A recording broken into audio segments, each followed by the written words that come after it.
Hey guys, how's it going? Anthony Muthurajah here, back with a new video lesson for y'all. That's the piezo. Ooh, man, I love this sound. It's so...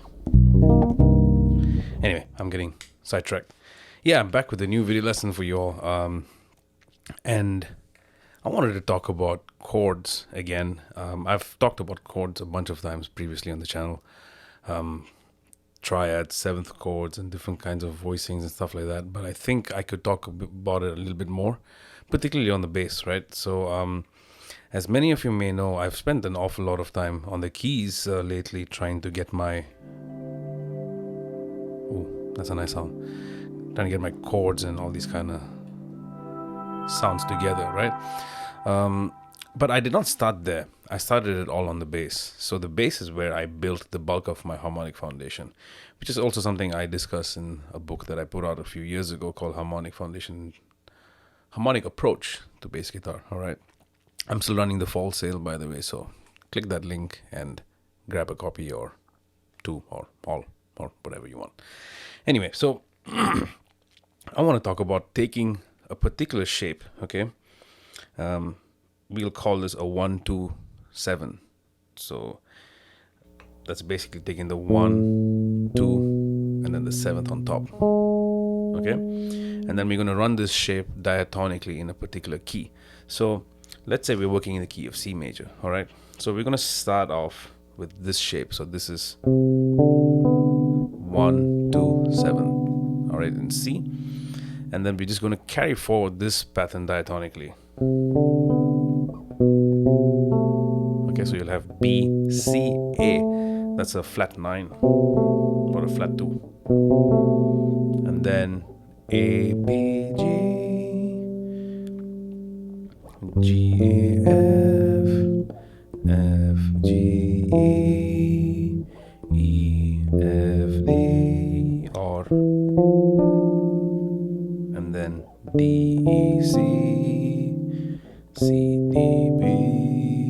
Okay, so let me play it without talking.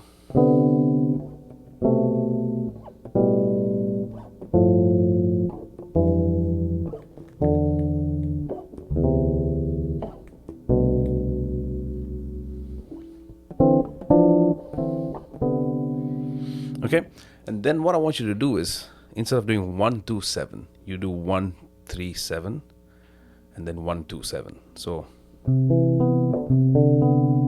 you're creating a melody.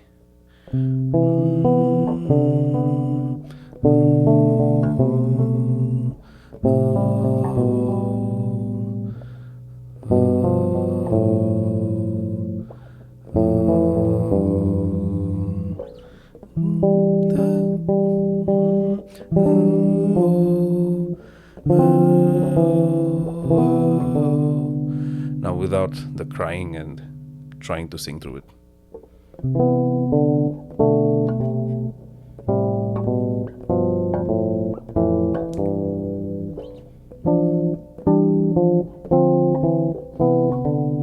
So the reason I'm shifting up for this shape, the EFD, it's quite a stretch. It's better to play it up here. Okay. Now, you can further manipulate this shape by changing the melody of it, so to speak. So you can keep this 1, 2, 7 as the primary thing. Then you can do 1, 2, 6 to 7. Let's see.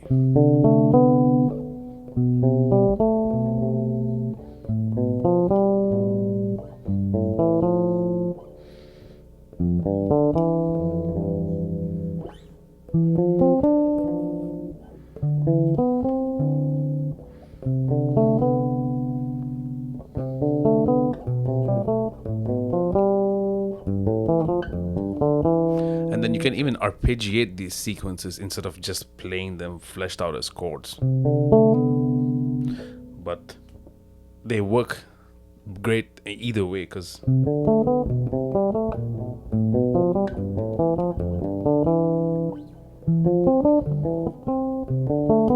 it's a very nice sequence and melodic sound, and then when you play it as chords,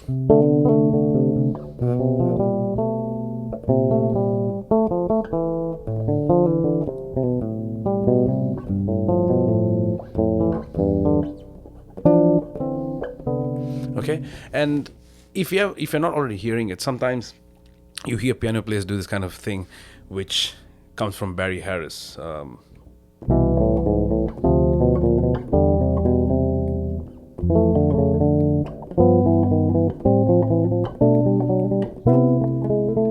So you can do something in a similar vein, or you can change the harmony. So from C major here, let's say 1 2 7, that shape, I can go to this, but I can turn it into like an E7 kind of sound. So instead of having an A at the top, I can have a G sharp, and then I can put a low E. So check this out. C major 9 with E on the bass, E major flat 13. This is C major 7 with 3rd on the bass. So I can get this really, and then I can do D major over E. I can basically come up with varying combinations of chord types to go under this, or to go above rather, this E, low E that I'm playing on the bottom. So the point of what I'm trying to show you is, I have talked about patterns and shapes being bad in the past. I still believe there is some merit to them, in the sense that they do carry weight. They do have the ability to teach you stuff, but it's limited. However, take shapes like what I just showed you, 1 2 7, move it in a diatonic fashion, and then create these melodic fragments within it, or try to come up with an arpeggiated bass line within that. And then you start to realize that while the sequence has a very particular sound, you can break away from it just by trying to change the chord altogether, right? So just now what I demonstrated, this is all in the key of C, and then I can transpose it to different keys. For instance, this is 1 2 7. The cool thing about the 1 2 7 shape is that there's no third, so I can go or,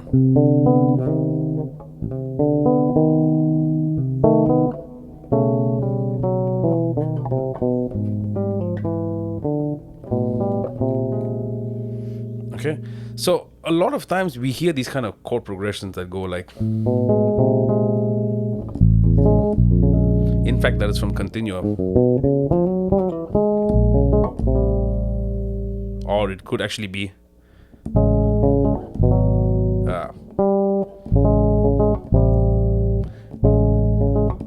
versus, right? So these small decisions to add an extra root note, to add a different kind of chord before you move to your actual chord that you intend to hit. Like, there's so many, I don't want to say tricks and tips, but there's just so many devices you can create by approaching chords this way. All right, so I hope you get something out of this. All right, and as always, I'll see you in the shed until the next one. Peace.